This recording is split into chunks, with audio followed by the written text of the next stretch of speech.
Bien, bonjour à tous. Comme la première vidéo, manifestement, est inaudible, j'essaie de vous en faire une deuxième.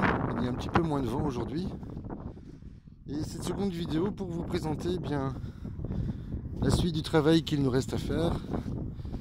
Mais également vous montrer les dégâts, puisqu'on a eu ici une grosse tempête qui ont couché une partie de nos plantations. C'est pas trop grave en réalité, puisque ça va nous permettre tout d'abord de mieux comprendre comment fonctionne ce terrain, à la fois dans son sol mais également en atmosphère, de manière à pouvoir à l'avenir anticiper ce type de micro-catastrophes.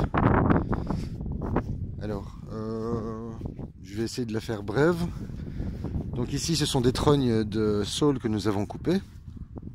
Nous avons recouvert le terrain puisque nous avons l'intention d'y déposer, d'y planter des cucurbitacées dans ce sol très difficile à travailler à cause des ronces et des mauvaises herbes, du chien-dent en particulier.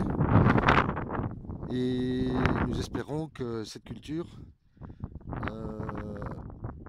dégrade les éléments qui sont au sol, des éléments qui sont très compacts, en espérant que les racines rendent la terre plus grumeleuse qu'elle ne l'est actuellement, avec un ajout évidemment de broyat. Enfin, je vous expliquerai ça dans une future vidéo. Alors nous y avons déposé des palettes que nous avons remplies de paille. Nous l'avons bien entassée. La paille est en train de se dégrader. Elle va tuer les adventices qui sont en dessous. Et comme nous avons greliné le sol avant d'y déposer la paille et du fumier, eh bien la terre va s'aérer et les vers de terre vont faire le travail à notre place. Alors elles vont recevoir un couvert de feuilles et de compost, ainsi qu'un peu d'humus forestier que nous allons récupérer en forêt. Et puis on les recouvrira de paille ou de foin. Et nous pourrons commencer à planter nos premières salades, épinards, enfin toutes les cultures qui sont un petit peu fragiles. Alors cette partie-là, je vous en parlerai un peu plus tard. On a commencé à délimiter les passe-pieds avec du broyat que nous allons chercher pas très loin d'une forêt. Nous avons commencé à travailler le sol ici dans un carré 10 sur 10. Mais vous voyez les problèmes que nous avons eu, nous avons été inondés. Et donc on a reçu l'aide précieuse de Marc qui nous a offert 50 mètres de drain et que nous allons placer. Alors, je ne sais pas si vous voyez bien ce qui se passe. De manière à pouvoir drainer le terrain et à pouvoir le pratiquer. Parce qu'évidemment, c'est un petit peu difficile dans de telles conditions de travailler. Et c'est s'assurer une mauvaise récolte assurément l'année prochaine si on ne fait rien maintenant. Alors évidemment on perd beaucoup de temps à cause de ces travaux. Ce ne sont pas les travaux inutiles, mais c'est un travail qui nous prend quand même pas mal de temps.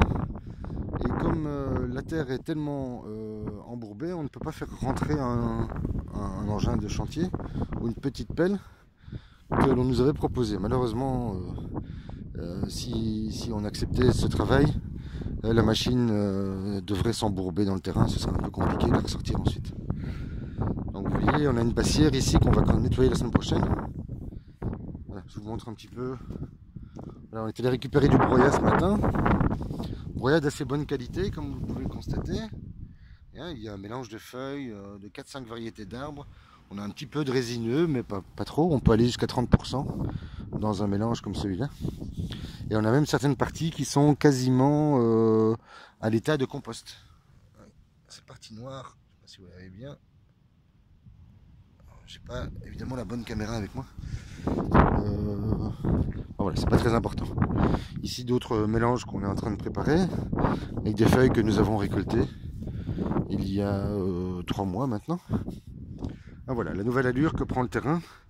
Bien évidemment, tout ça est sujet à évolution en fonction des aléas climatiques et météorologiques, mais également en fonction des matériaux qu'on réussit à récupérer. Voilà, C'est à peu près cette forme-ci que le terrain occupera cette année-ci, et puis il est évidemment sujet à changement, puisque l'année prochaine, il devrait avoir une toute autre configuration. Voilà, je vous remercie, et j'espère que cette fois-ci, tout le monde m'entend. À très vite.